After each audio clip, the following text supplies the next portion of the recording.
So, yeah, I couldn't wait. It's Romania Black, and yeah, I couldn't wait.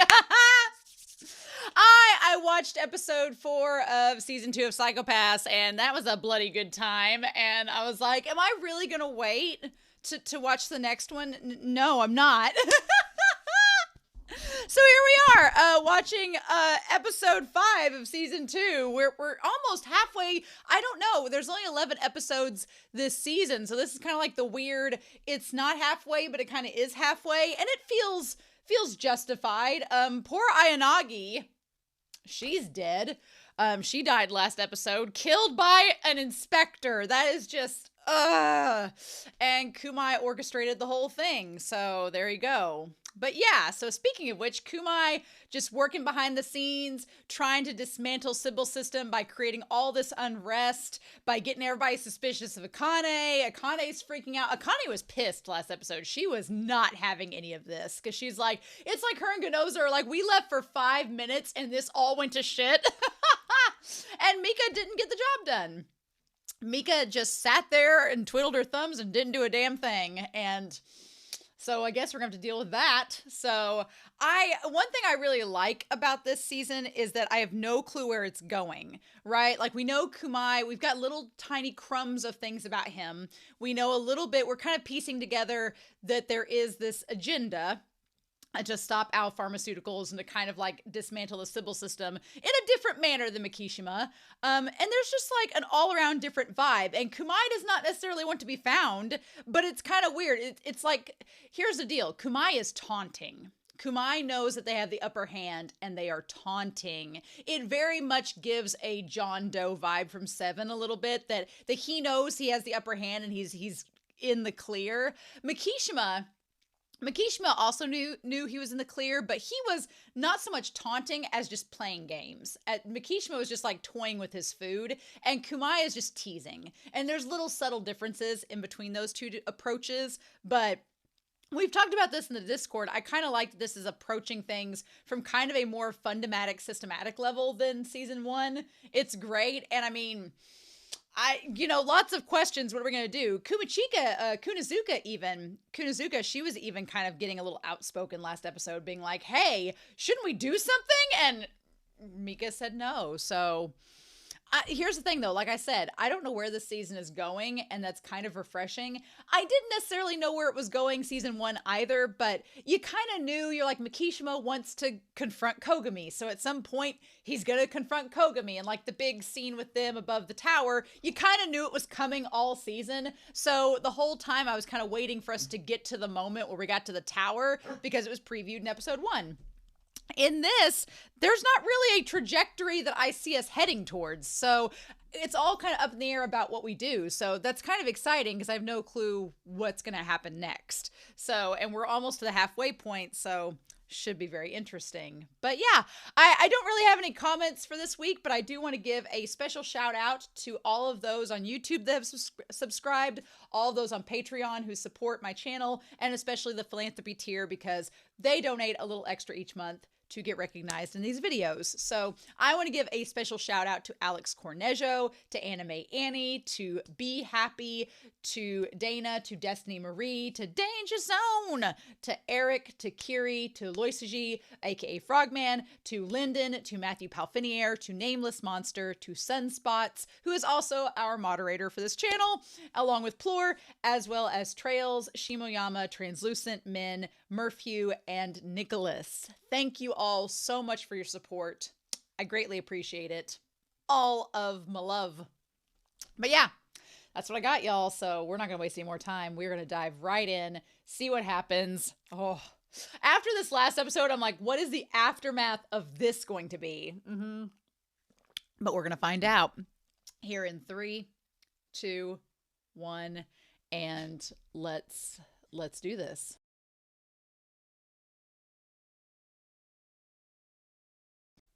I'm just saying, y'all, there are some creepy shenanigans going on. What the fudge? Oh, very creepy vibes, right? Like, I get very creepy. I get kind of like 7 John Doe vibes from a lot of male characters in this season. I get creepy Seven John Doe vibes. I also get like Silence of the Lambs, like especially like Buffalo Bill wanting to wear your skin vibes. Like there's definitely some psychological like horror going on this season, and so much gore. Oh my God. But this episode was really good. I feel like there's a lot of moments that like need to be examined frame by frame and kind of talk about theories about characters. And this is all becoming this big web of who is playing who is manipulating who is able to work under pressure, who is not working under pressure, who is like doing okay, who's not doing okay. So I guess we just need to go through this and talk about the setup. So this web, I almost want to draw like a giant web of whatever is going on. So this opening scene with Shisui, let's talk about it first. I guess we should just go in linear order. So we have her in this basement, wherever it is, and I'm going to pause and do some frame by frames. So it's her, she's got like all of her medication there that she's supposed to be taking, like her wash basin there, and she's looking up at, oh, I need to turn my sound off, looking up at the ceiling. And then Kamui comes down. And so, okay, she takes a breath, right? She takes a breath and like steals herself. I think she's trying to double cross him. I think that Shisui is trying to get close to Kamui enough to figure out what's going on. And then she's going to like stab him in the back. I think that's what's going to happen. I think she's just playing the game because she's like, well, I don't know where I am. I have one eye. He could possibly kill me at any time. I'm going to just do what he wants, take the medicine, go along with the game. But when I get a chance, at least that's what I hope, unless this medicine has totally brainwashed her, but I don't know. I feel like she's playing the game and just seeing how far she can get and how much info she can get before stabbing in the back. But I don't know if that's the case. For right now, Shisui, now he has two Dominators. He has the one used by the guy that he used to shoot the other Yamoto, and then he has the one that he took that was Ionagi's. So she's with Kumai. Kumai, as far as we know, has done the old face-off, and that's not really his face.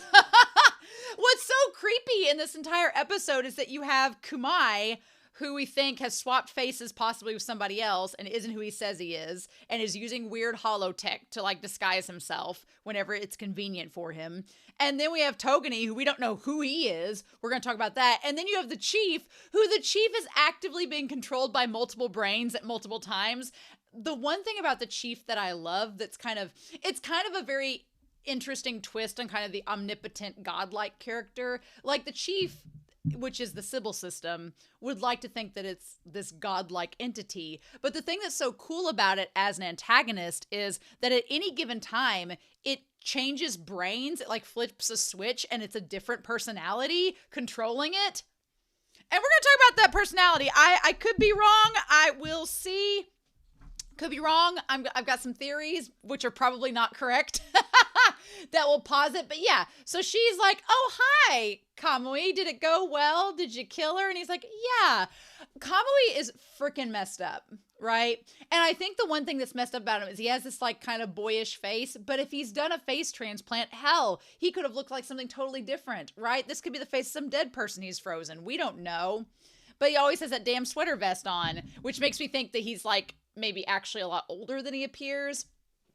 It would kind of go along with this theme of body modification and the idea of transcending, let me see, body modification and the idea of transcending mortality. Now, do I think that Kamui is actually an old man? I don't know that. That's a theory that it could be if he's been swapping faces to appear like somebody he's not. Makishima wasn't interested in immortality, for the record. Makishima kind of seemed like he abhorred that idea. He was like, no, immortal, bleh. And he kind of almost made fun of Shinjiro, the robot cyborg man, for thinking that. He's like, oh, you think you'll live forever? No. And he kind of like made fun of him for it in the end. But I don't know. It's an interesting concept. I'm curious to know more. We don't really get a lot out of Kamui, except he's freaking creepy. So he has the Dominator, and he's like, an enforcer did. He's like, does it hurt to know that she's dead? And she says she doesn't know. And she's like, but I feel a little sad. And then he's like, well, you've been following my dosage instructions. Now, I'm assuming he has surveillance, and maybe she's been, making it look like she's taking the medicine. And he's like, why don't I check your hue? And then it does, and it says it's clear. The thing that's interesting is that it's like we have two different medicines, right? So she's like, just taking a little bit of that medicine made me feel so much better. So I'm like, is he trying to rival Togane's pharmaceutical? Is that what he's trying to do? Interestingly enough, so he's having her take this medication, but then he's against the owl medication that's from the Togane family. So why? Why is your pharmaceutical better than the other one? Because theoretically, both medicines are controlling hues. So why is his making her back to normal and the opposition's is not? He says they said it wasn't effective. He's like, oh, well, prescription should be unique as the individual. Ignoring it and prescribing strong medication is the same as violence. So I'm like, is he just against like pharma pushing opioids, but his is like the natural shit? Like, is that what it is? I'm interested. I'm curious. Are you a hypocrite, Kamui? Greater minds want to know. And she's like, why are you helping me become clear? And he says, because I want you to have your own will. And she's like, my own will? And he says, yeah. Now, here's where it gets a little creepy, right? And he's definitely a hypocrite. One, if he's trying to stop a pharmaceutical company, but touts his own homemade, home organic blend of medicine. He says he wants her to have her own free will, which we've talked about in previous episodes. He wants her to feel like she doesn't need to control her hue and doesn't feel like she needs to be controlled by the Sybil system. But I'm like, if she's having to take your medicine to get to that point, doesn't that kind of isn't that kind of the same thing? But here's the creepy thing. He's like, oh, I want you to have your own free will. And then by your own free will, you'll stay by my side. And I'm like, well, that's a bit creepy. What if she doesn't want to? Because then he's like and the way he like stares down like this dominant position, like putting her in the shadows. He's like, I want you to have your own free will and to choose to be with me out of your own love and compassion. I'm like, why are you trying to Stockholm syndrome her into staying there? He's creepy. He's creepy and gross. Because here's the interesting thing. It almost seems like he wants her to work with him. Like he wants someone to be with him naturally. I'm like, Makishima would not do that. That's my thing. Like, that's what makes him a lot creepier, is that he almost wants to like control people and like manipulate them emotionally. Let me get this. He wants to control and manipulate to stay with him. That's a big difference between him and Makishima. He wants to control people where they'll stay and work for him and naturally choose to be with him. Makishima didn't give a shit. Makishima was like, oh, I'm going to keep you around till you're boring to me and not fun anymore. And then I'm just going to like leave you and go to the next person. Makishima was a love him and leave him type. And Kamui seems like the one that's like, oh, we're going to mate for life, whether you want to or not, because I said so. And that's creepy. I'd almost want, at least Makishima was like, yeah, I know this is a one-night stand, but we're going to have fun while we do it. At least there's that, which, kudos to making Kamui a very disturbing and disgusting villain, because he is. I'm like, no thank you. So then we go back to the crime scene. We go back to this crime scene where there's just like blotches of blood everywhere. Genoza is still looking at the spot where Ayanagi once was. Dear God. And Hinakawa and Kunazuka are checking out everything. And then Togane and Akane are looking at the WC. And he's like, I'm going to go check the back door. And she's like, okay. She's pissed. Akane is mad, right? She's just like, this is stupid. Why is this happening? Meanwhile, in the women's restroom, Mika is throwing her guts up. And look, I don't blame Mika for feeling as awful as she does after witnessing that. Like, if I witnessed people blow up in front of me, I'd be a little bit disturbed by that too. We're going to go back to that conversation though. So her being sick to her stomach and watching people explode, nah, makes sense. I get that. So then Togane, I thought Togane was listening to her like throwing up and being like, you know, what's up with Mika? I thought that that's what this scene was getting at. But he goes back and checks her hue with the Dominator and says her crime coefficient. But why does it turn red? That's my question. Why does it turn red? I don't know. Something's up. Any rebellious contact by enforcers will be recorded. Maybe that's part of him being an enforcer. Will be recorded and reported to headquarters. Okay, never mind. For a second, I thought maybe the red light was something ominous, but he's an enforcer. If he tries to use the Dominator without permission, then it turns red and denies him. So no, that's just me being like I'm getting my tinfoil hat out too soon, right? Okay, so that's just him, you know, the system telling him not, and he says, how clear? Yeah, I'm still amazed by the fact that nobody has pointed out that she's like Mikishima, because I think she is. I think her and Mikishima have the same asymptomatic body and system. Meanwhile, Mika's like, what's up with him? And why was he pointing a Dominator at her and being weird? Yeah. And I do appreciate that Mika is a little bit suspicious of him. We've all been suspicious of him since the start. So there's that.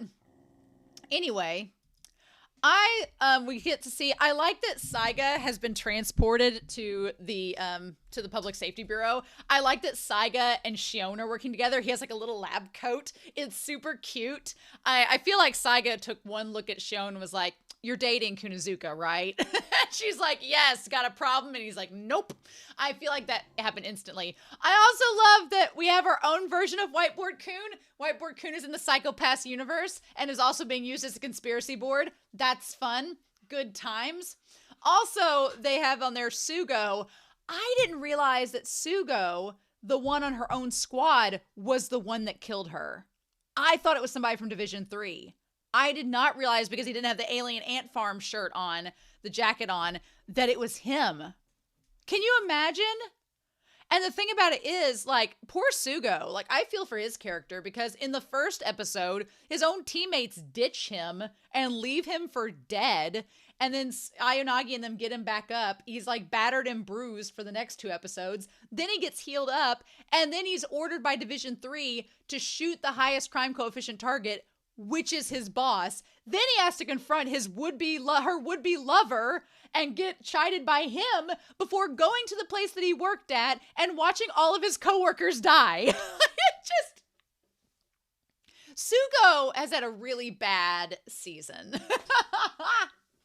It's kind of terrifying. But yeah, so it shows on the Whiteboard Kun there, Sugo, and like shows that he took out Ayanagi. So I like that Saiga's like, look, you're impressive. You're still calm after all this. Like, nothing's bothering you, right? It's been a day since that terrible incident happened and you're still fine. And she's like, look, I was pretty mad about it, but I mean, she's like, no, it's fine. That doesn't sound nice to not be human. And she's like, look, I'd be lying, I said, if it didn't shock me, but I have a mission to do. It makes me feel I have to work harder. I have a mission that I need to accomplish. Yeah, she's just like, look, I can sit here and let it get to me, but she's like, after handling Shogo and watching him kill my best friend, I'm pretty desensitized at this point. Right? I think that she's like, nothing can faze me. She's like, I watched my crush get running away, watched Shogo die, watched my best friend die. It's fine. And so she's like, I want to get straight to the point. I want you to interrogate Masuda and figure out what the deal is and why he's calm. And he's like, you think it's part of a trap, right? And she's like, yeah. If we could see identifying the place we think Kamui is hiding. So they think he's hiding at this base, which he was, surprising no one. But what a weird setup, right? And he's like, you're going to go after him yourself anyway. And then Shisui, who called Ayanagi to the scene, Kamui is someone who can win over an inspector. Well, I mean, she's not wrong. He can win over an inspector. The problem is he like isn't doing it by just his charms alone. He's drugging them and taking them under his command. So it's not exactly because he's a nice guy and they just choose to follow him. He's literally putting them at gunpoint and making them. So yeah.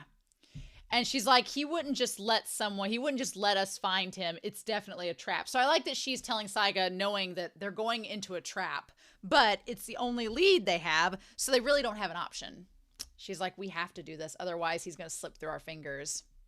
And I like that Saiga's like, look, you're sounding a lot like Kogami, right? Genoza's been thinking it. Saiga's thinking it. He's like, you're sounding a lot like Kogami. It's just your crime coefficient isn't going up, so that's awfully convenient for you. He's like, do you consider this guy like Shogo? Because you're being kind of obsessed about him like Kogami was. And she's like, look, I think that he's similar, but he's not the same. There's definitely some differences there. And so she says they're going to be joined by Division 3. And then they're just going to go from there. And she's like, Saiga, you're amazing. And she's like, I understand there's no validity whatsoever in her actions. And I like that he questions, like, is the chief going to go along with this? And she's like, yeah, sure she will. Because, you know, she's depending on Akane to make some of these decisions. Although, we cut to the chief, right? Let's talk about this. We cut to the chief and says it's easier to handle her by leaving her in the chain of command than allowing her to act on her own. So, okay, we have Kasai. We're going to put Kasai up here, who is basically the Sybil System. The Sybil System. And they're talking about leaving someone in the chain of command. Now, the question is, are they talking about leaving Akane in charge, or are they talking about Mika? Which one are they talking about? We don't know. They say it's better to leave her in the chain of command than allow her to act on her own. Well, that at first would let me think that it's Akane they're talking about. Like, leave Akane in charge. Otherwise, she's going to go rogue. If she's in the chain of command, then she has to follow orders. But the problem with that is that Akane kind of does what she wants anyway, and the Sybil System's letting her do it, right? Because she's technically in charge. So that part led me to think that maybe it was Mika they're talking about, because they're like, well, we need to keep Mika under our thumb so she doesn't do anything stupid. Because the Sybil System seems like it is very happy just following Akane around, having Akane investigate and say, oh, what'd you find out, Akane? Wow, that's really interesting. We'll just put that in the Matrix and see what we can do with that information. You know, they seem like they're all about, you know, just letting her do what she wants and learning from it. Whereas Mika can be a hazard. And I think that they're figuring that out, that Mika is a little bit of a liability. Our losses so far aren't big enough to warrant taking action. I'm like, who is she talking to? So it's like, is Kasai talking amongst the other brains? Are they all talking in unison to one another and like figuring out what to do? Or is she talking to Togane? Is she talking to somebody else? We don't know so far. It will take some time to replace the inspectors that we lost. And so then, as for the surplus enforcers, if we put them with the other inspectors, we can keep them working. Yeah, if you don't have inspector to go over the other enforcers, that's a problem. So we'll just put Division 2 with Division 1. I do like the one spiky-haired guy, Kaide. He's such a bro. He was like, oh man, what? He's such a bro. And then poor Sugo. I feel for Sugo, like, seriously. What the fudge? Yeah. I like that he shows up to take his place at the office and it's just Hinakawa. And Hinakawa, poor dude, he just like has nothing but bags under his eyes. Like he hasn't slept in days. I was like, poor Hinakawa. Sucks to be him. Right? Then we go to Genoza, who is seeing the therapist. I don't know. Here's the problem. There is like 6 slicked back characters and like 7 with eyes and curls. How we keep them all apart? I need a whiteboard coon of just the men with slicked back hair and eyes and curls to keep them all afloat, because you have Sugo, who has slicked back hair and kind of a curl. Then you have Togane, who has full-blown Genju curls. Then you have this therapist who has kind of an eyes and curl but slicked back hair. Then you have the leader of Division 3 who has a full slicked back hair, barely a mullet, totally keeping it in check. I'm like, it's too much.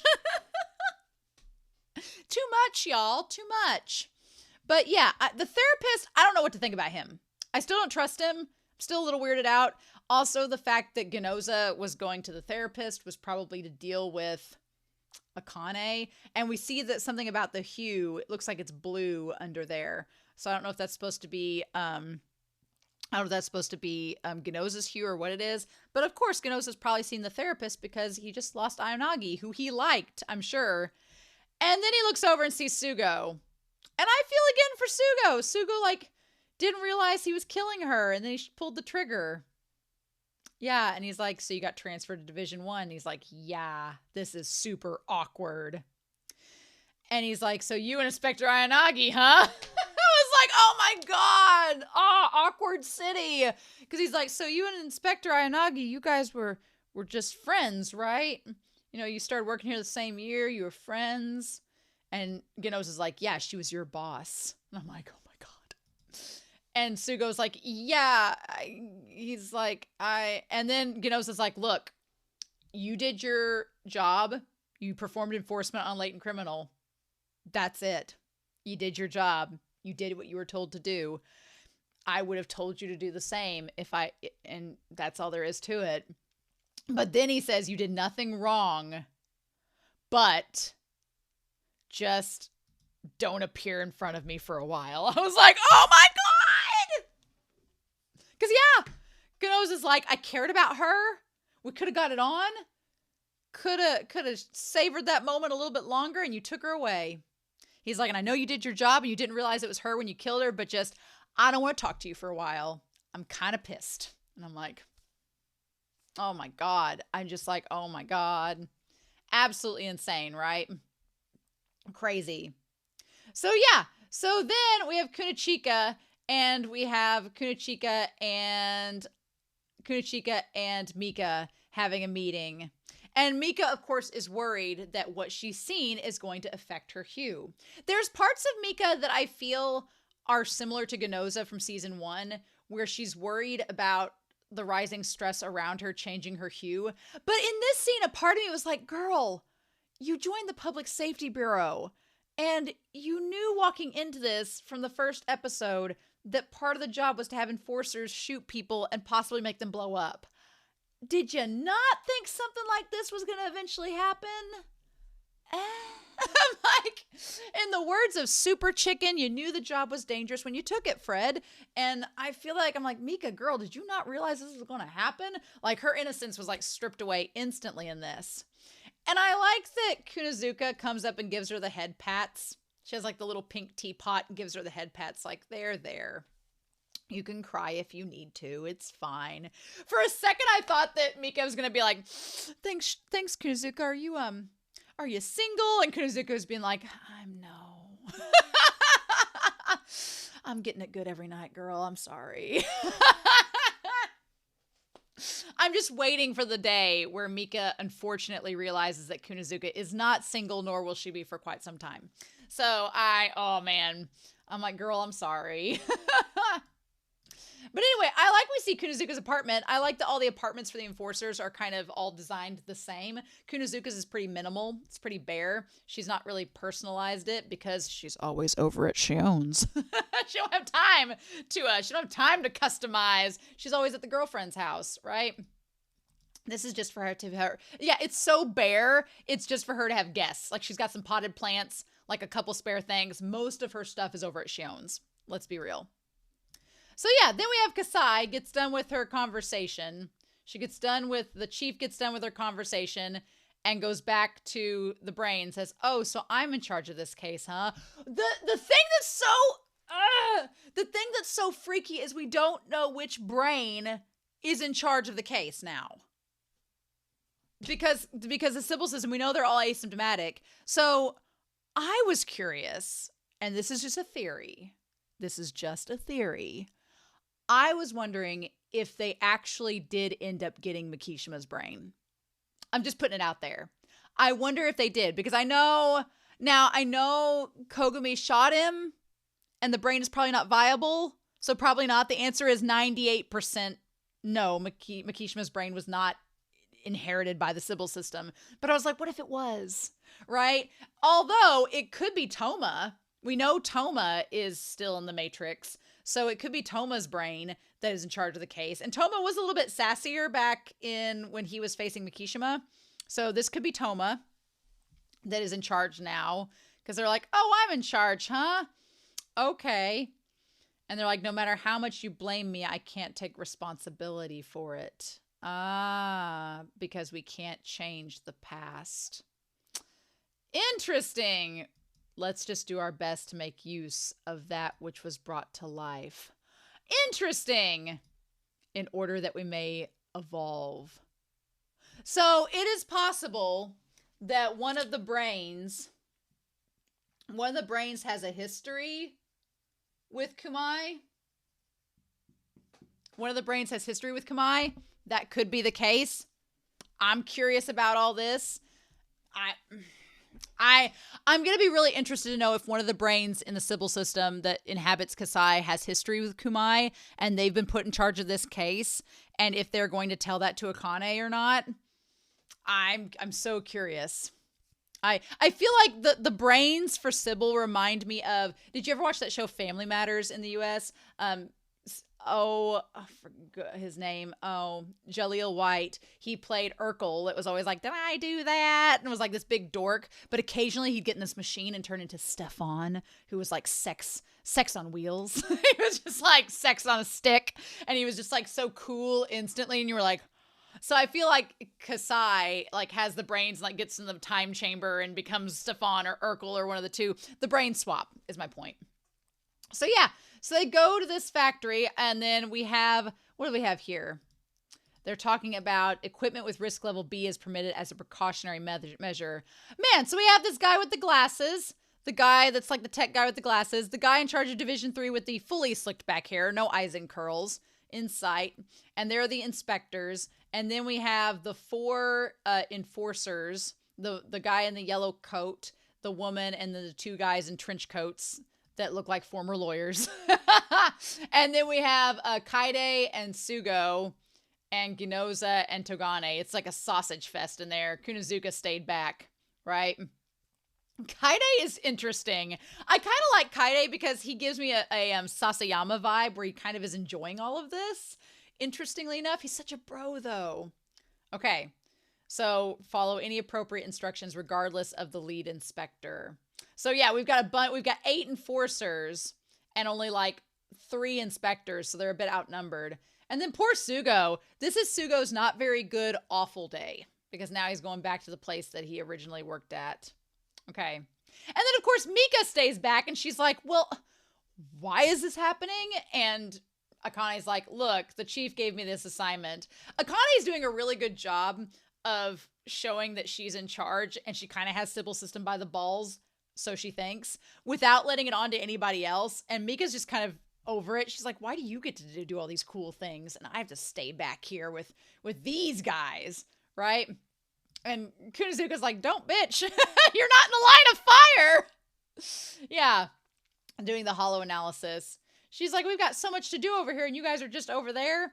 And I like that Akane's like, look, I gave you enough that you could handle. Quit being a Gen Z kid and just do the damn thing.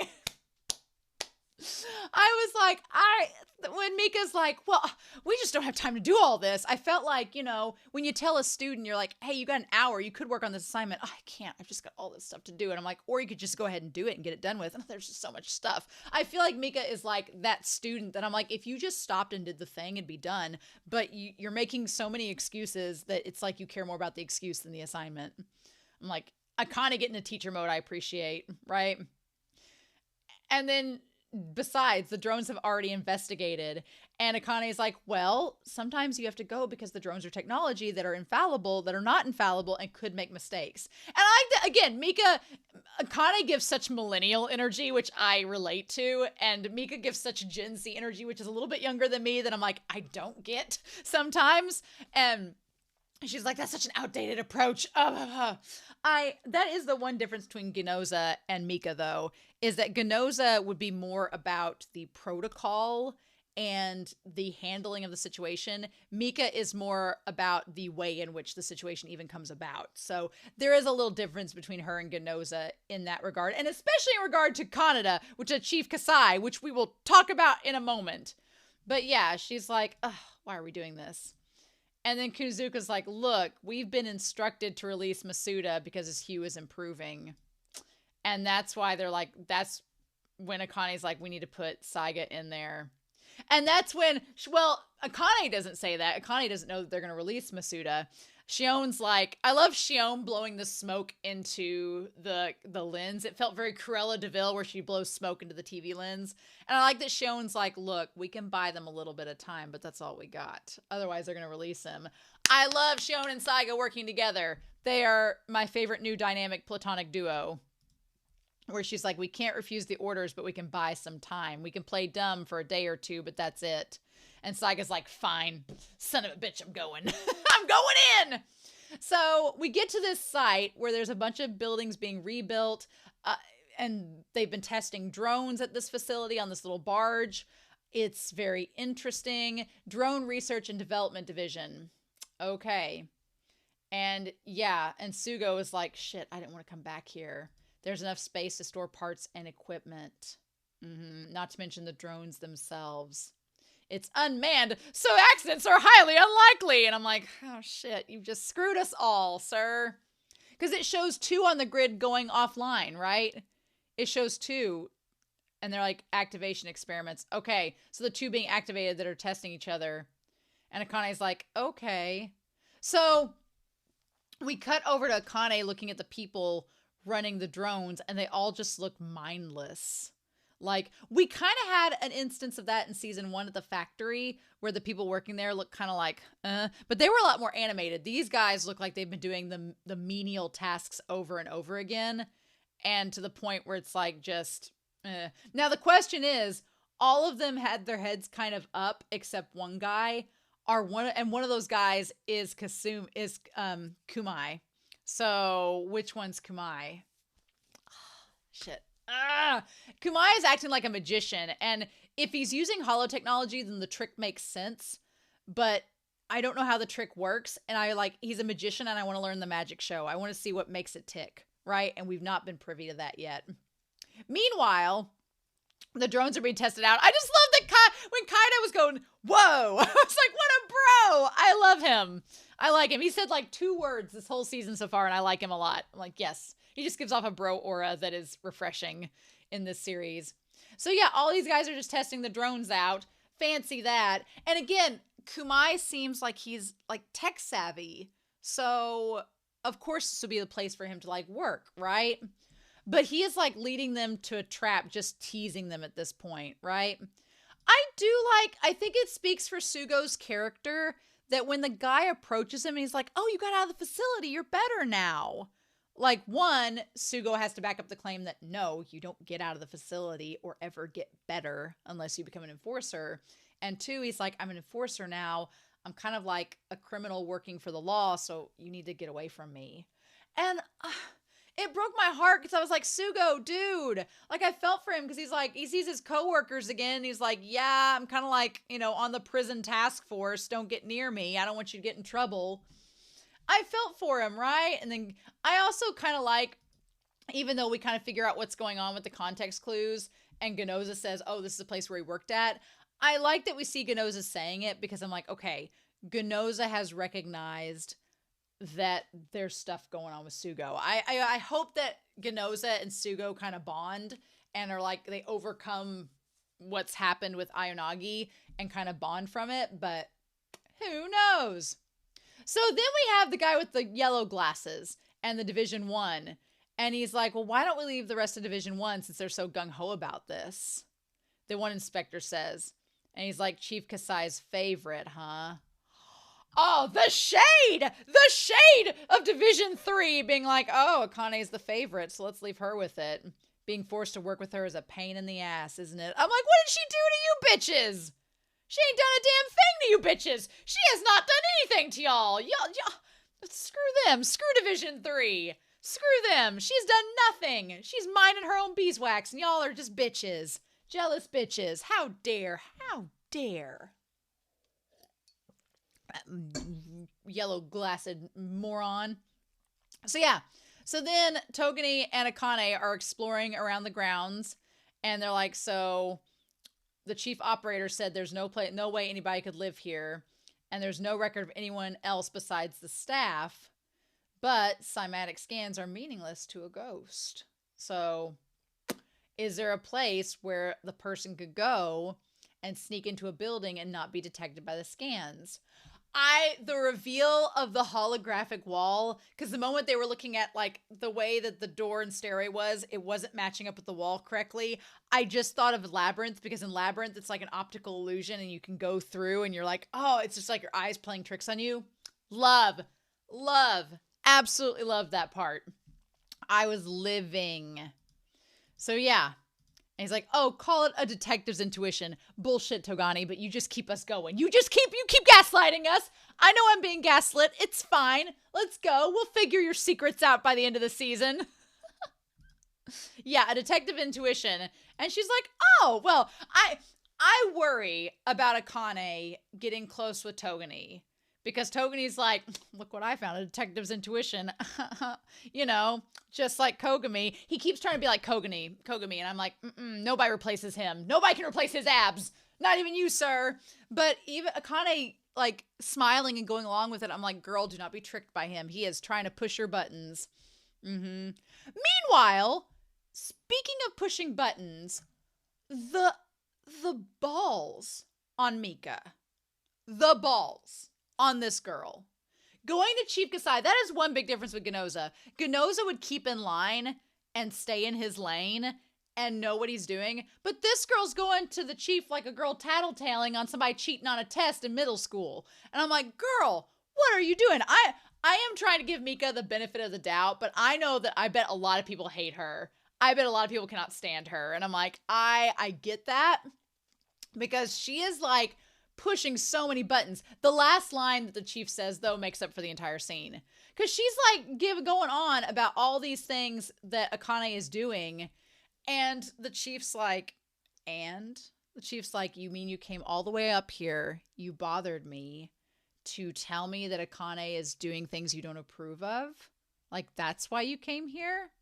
She's like, don't you think it's dangerous? And the chief's like, well, I'm in charge. I think I would have, said something about it if it was a problem. And yeah, Mika just like throws Akane under the bus, like just drives the bus right over her. She's like, she has a distorted way of thinking. She has this obsession with uncertain matters. She's doing all this wrong. She picks her boogers. she talks in her sleep. She doesn't buy us sodas on the 5th of the month like she should. Like, Mika just throws her under the bus and like steamrolls over her and like backs up over her too.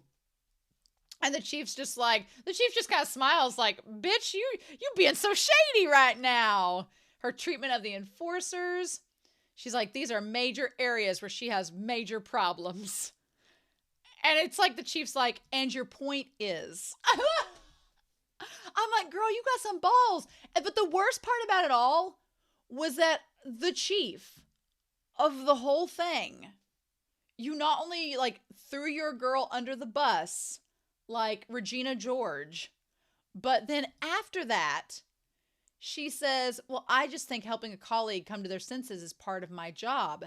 And the chief's like, yeah, is that all you wanted to discuss? Like she's not even looking at her. She's like, is that it? I think this is still Toma, by the way. Whatever the brain took over, it's just like, what the fudge are you telling me all this about? And she's like, oh no, there's one more thing. And then she brings up Togane using the Dominator. And Kasai's like, yeah, we saw that. He's just checking her mental state like you are trying to do in, tattling on her. And she's like, well, Tsunemori doesn't consider the risk posed by enforcers who are latent criminals. And I have no doubt this will turn into a major problem. Now, here is the thing. I do think it's important to note that Mika is concerned for Akane and how she's overlooking Togane, because I do agree with Mika that I think if Akane is not careful, Togane could trap her and hurt her. I don't want that to happen, but we're going to go back and look at that where she invades the room and see what happens there. But I think Mika might be onto something in that Togane could be dangerous around her, and she's trying to point it out. My problem is if it's going to be like a boy cried wolf scenario, and Akane's going to find out that Mika threw her under the bus, and she's like, what the fuck you doing, girl? And then she's going to be like, I'm trying to help you. And she's like, no, you're not. You're trying to get me in trouble. And then it's going to backfire on Mika, right? But the thing that got me out of this whole conversation was that she says, could you give a thought to her treatment? And Kasai's like, I'll think about it. And it's like you go to your boss, your supervisor, and you tattle on someone, and, you know, which you shouldn't do. You shouldn't be a narc. But you narc on your coworker, and your boss is like, okay, thanks. I'll take that into consideration. Reading between the lines, that means I'm not going to do jack shit. Go away. Why were you a little tattletale? Get out of here, Sparrow. And normally you would pick up the social cue. Okay, cool. Thanks. Told you my piece. Bye. She says, please don't forget what you just said. I'm like, I would never say that to a boss. Like, girl, you asking to be fired saying that. And then Kasai's like, bitch, what? I do love when she turns to leave. Like, we have the earth on one side, and it's this beautiful blue hue, and then you turn to face the other way, and it's like a red planet of fire. And yeah, she's like, well, excuse me then. And God, I love that phrase, like that whole exchange. I was like, Kasai, what are you going to do with that? But the moment that Mika walks out the door, Kasai says, that girl will be eaten alive. And I was like, yeah. Kasai sees immediately through the bullshit, and she's like, oh, this girl is so worried about Akane. She needs to worry about herself. Like, yeah, it's like in a drag race competition, girl, you need to be worried about yourself, not your competition. That just, Mika, what we doing, girl? I do like that she's worried about Togane being so weird around Akane. I'm glad that she's perceptive about that, but I don't know. Then we go to this room where there seems to be like possible facial reconstruction surgery. Of course, the damn lighting is so dark you can't see. You see some money on the table, you see some newspapers, but you can't see what the newspapers say. It's so frustrating. Like, you can't see what's on the newspapers, and I'm like, oh, that seems like a clue. It seems like it'd be important. Why can't you guys turn on the lights so we can see it?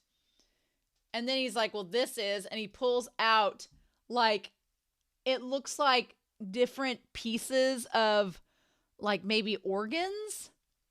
And then there's an eyeball, and then there's a face transplant mask. Yeah, this is very strange. What did he need these for? I think that he's been switching faces. I don't know if he's been switching faces or putting some people's faces on other people. I don't even know. It's weird as shit. So then Masuda, he is confronted by Saiga.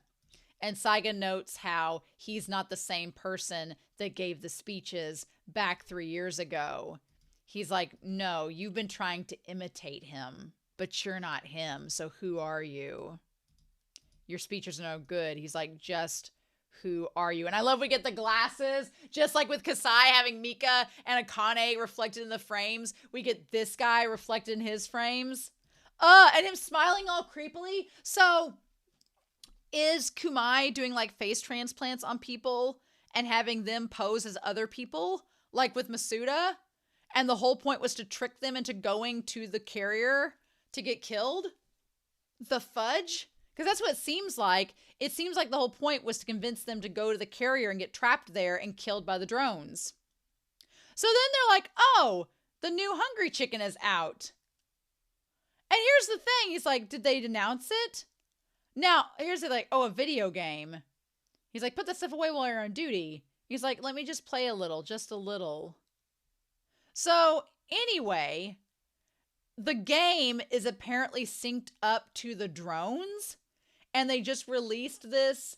You know what this scene reminds me of? Okay, there is another series called The Millionaire Detective Balance Unlimited. I've reacted to it on this channel. You should totally watch it. But in an episode, used in a light, heart-friendly, fun way, they connected everybody's phone to this game. And if you played this game, it helped them to like track down the bad guy because it's like a detective show. And in that series, you're like, oh, they're using this technology to help people track down the bad guys. Isn't that fun? In here, Kamui or whoever, Kumai or whatever, has gotten the game hooked up to the drones, and the camera on the drones that senses the people looks like the little things that you're supposed to shoot in the game. And so everybody's shooting these things in the video game, but it's killing people on the carrier. The fudge, I tell you. Nope. Not having it at all. And so, yeah, not good. Not good, Cotton. And they're like, what the hell? And then, yeah, and then it shows them like killing all the people. It is bloody and gruesome, right? Meanwhile, they find like all of these body parts and like they're animatronics, right? So they look like body parts, but they're just, I don't think they're actual people. I think they're just like android legs and stuff. So what the fudge? And then, of course, he was expecting them and it says WC on the wall. So it's like he trapped them there and now they're going to possibly get shot. He's like, you lured them to give information, but what was the point? Why'd you rope them in? But then they're like, yeah, no, it's not stopping. All the drones are coming there. Poor Sugo them. That sucks. And so then Sugo and Ganoza get there. Meanwhile, everybody's playing this video game and it's just causing the drones and stuff to launch on the Farrier. Oh my God. Insane. Right? Just so bloody and gruesome. Meanwhile, okay, so I wanted to go back and see if there's anything on that screen, right? The drone shows up and fires there amidst all those people. But there's one, okay, so there's like 1, 2, 3, 4, there's 5 drones there. And then there's one off by the side by itself, right? There's one off to the side that's there by its lonesome. And they all get shot. Except for the one, right? Yeah, everybody gets shot except for the one. And then he stands up, the smoke appears, and boom, it's Kamui. So it's some freaky holo technology. And he always has on the same, like, jacket on. So I wonder if the jacket has some of the holo tech. Like, what we doing? What we doing? And then Akane's like, what the fudge is going on? Now, this is a very big freight carrier. It's like a little mini town in itself. So the fact that they can see like all the smoke from a distance means they're not in immediate danger, but I'm worried about Ganoza and Sugo. I'm worried about them. Meanwhile, this is what I wanted to focus on. So Mika decides to go to Togane. He's 28 years old. Okay, so he says he's 28. Wants him to go to his room. Now here's the problem. Is Togane going to realize that she's been in his room? Is he going to be able to track that? So she's like, okay, unlocked by inspector's request. Girl, he's going to find out. Okay, I want to go in here, though. So she goes into the room, and I want to see what we got here going on. The moment she steps in, it was, like, flashed in front of our eyes, and I'm going to pause it, like, to see what we get. Okay. So we see a woman next to him as a little... He has the little Eisen curl and mutton chops as a baby! Oh my God, he looks like he's like a mutton chop baby. Okay, I'm just going to point this out here. The woman with the dark hair that looks like it could be his mom or grandma or whatever. I'm just going to say, she looks like Kasai. She looks like Kasai, but with black hair instead of the white hair that she has now. Now, I'm just going to throw it out there. Let it sit on my tinfoil hat for a while. It could be just an animation thing where she looks similar in the face because it's the drawing, but she looks similar to Kasai, to the chief, but with black curly hair instead of the white hair. Just going to throw it out there. Just going to leave that be. But yeah, so it shows them in the picture with all the flowers, and there's like a gate and everything. Like it's like there's a beautiful courtyard and stuff. Like it's this posh place. And there's like a jar with 2 balls in there. Okay. I want to, like, see what we get. And Mika's like, what the fudge? Okay. I'm, like, going to, like, click through here very quickly and see what we get. Okay. So it's a bare office with just a table and chair, right? What the fudge? Just a table and chair. Why does he have her eyes and her mouth circled? Okay. Then we see his bedroom, right? Okay. I'm gonna go back here. The bedroom has like a nice green couch and a coffee table. There's like a little box. There's a laptop. There is the vase. The portrait has the moon over water. There's a ship. There's a ship there. What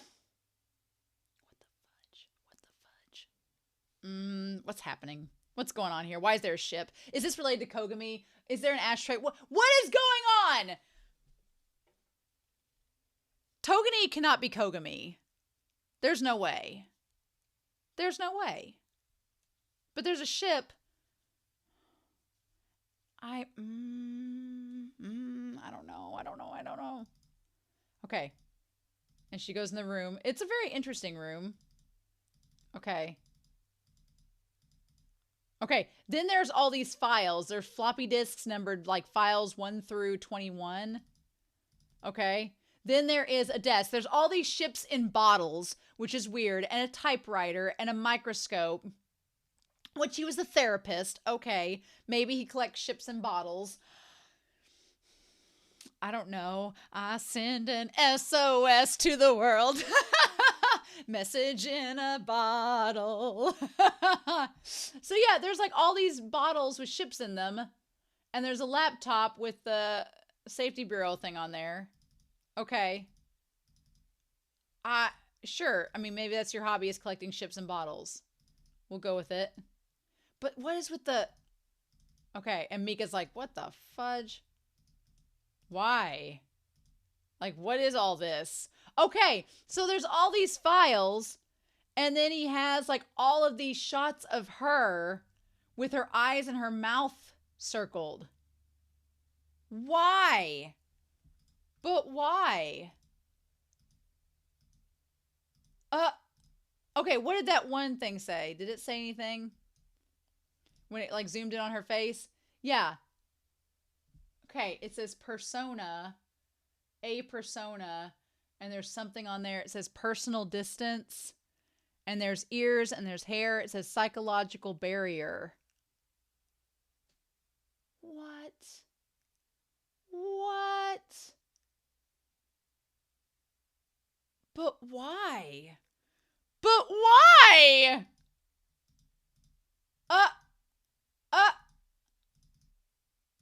Oh, I'm so confused. And I'm so curious. Oh, okay. I like that this show gives you images like that you're like, I don't know what the fudge that means. And it does not explain it for you.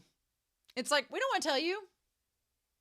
So, I mean, he's a psychologist. So Togane not understanding why she has a clear hue despite everything that's happened. I'm sure as a psychologist, he's like, I want to know why that is. Or as a psychotherapist, he's like, I want to know why you're like this. That doesn't explain why he circled her eyes and her mouth unless he's working with Kumai, which I don't know if he is or not.